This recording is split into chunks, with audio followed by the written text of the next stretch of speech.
फतेहपुर से आया एक मामला बेहद ही सुर्खियों में बना हुआ है। यहां विकास नाम के शख्स का दावा है कि उसे सांप ने 7 बार काटा, लेकिन अब इस मामले पर बहुत बड़ा खुलासा हुआ। प्रशासन ने मामले की जांच करवाई, जिसमें चौंकाने वाली बात सामने आई। विकास को सांप ने 7 बार नहीं काटा था, उसने स्नेक फोबिया है। देखिए।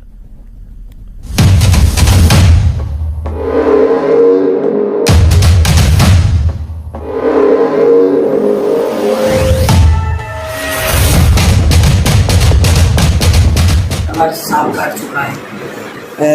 7 बार सांप काटा। कहाँ काटा था और कैसे कब काटा था? 2 जून को पहले काटा, फिर इसके बाद में हर शनिवार और रविवार काट रहा था। अभी लास्ट वीक में बृहस्पतिवार को काटा है।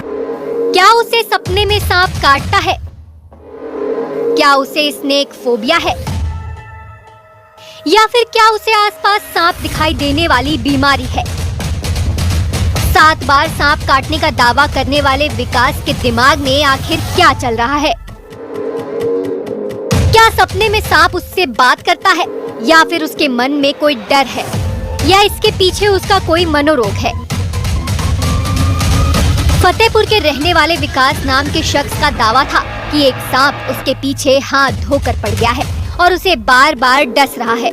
इतना ही नहीं, 40 दिन में उसे सांप 7 बार काट चुका है। विकास के घर वाले भी परेशान थे। उन्होंने इस मामले की जांच के लिए प्रशासन से गुहार लगाई थी। जांच के बाद अब बहुत बड़ा खुलासा हुआ है कि सांप ने विकास को 7 बार नहीं बल्कि 1 बार काटा। उसे सांप का फोबिया हो गया था।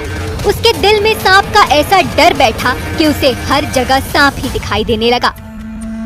स्वास्थ्य विभाग ने मामले का संज्ञान लेते हुए 3 डॉक्टरों की एक कमेटी बनाई थी, जिसकी रिपोर्ट डीएम को सौंप दी गई है। जांच रिपोर्ट में सीएमओ ने 1 बार ही सांप के काटने की बात कही है। सीएमओ के मुताबिक विकास स्नेक फोबिया से ग्रसित हो गया है।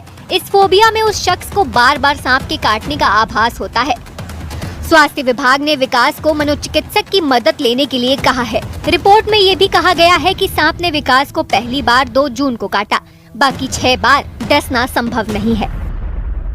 फतेहपुर के मलवा थाना इलाके के सौरा गांव का ये मामला है। जब ये मामला सुर्खियों में आया तो हर तरफ इसी पर बात होने लगी।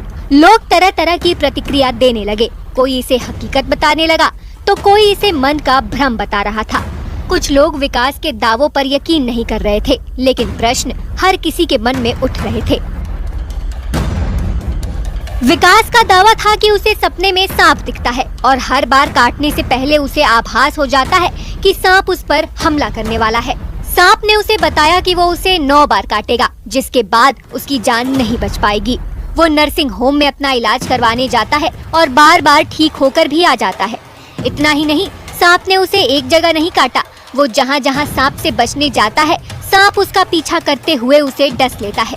ये सब दावे विकास की तरफ से हुए थे, लेकिन डॉक्टर इस दावे को नकार रहे थे।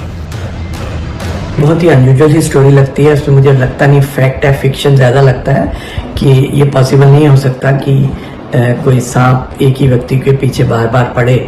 तो ये कहीं से भी हम रैशनली सोचे तो पॉसिबल नहीं है। यूजुअली इस तरह के केसेस में देखते हैं कि किसी न किसी तरीके का मानसिक रूप से दबाव होता है। इस तरह के लोगों पे उनके दिमाग में कुछ गलत धारणाएं होती हैं, या अंधविश्वास होता है, या कोई वहम होता है।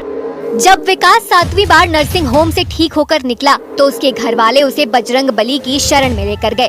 विकास को राजस्थान के दौसा ले जाया गया। समस्या के समाधान के लिए कई जगह तांत्रिकों के चक्कर काटने के बाद परिवार दौसा के प्रसिद्ध तीर्थ आस्था धाम मेहंदीपुर बालाजी पहुंचा, जहां बजरंग बली से विकास के स्वस्थ होने की कामना की गई। विकास अपने शरीर पर सांप के डसने के निशान भी दिखाता था। इससे पहले ऐसा ही मामला मध्य प्रदेश से भी सामने आया था, लेकिन इसकी असली वजह जब सामने आई तो सबके होश उड़ गए। वो लड़का अपने शरीर में पेन से सांप के काटने के निशान बनाता था। फतेहपुर के इस मामले को भी इसी से जोड़कर देखा जा रहा था। अब जांच रिपोर्ट से सच भी सामने आ चुका है। विकास के दिल में जो सांप का डर बैठा है, उसे बाहर निकालना जरूरी है। ऐसे में मनोचिकित्सक की मदद से उसका बेहतर इलाज हो सकता है।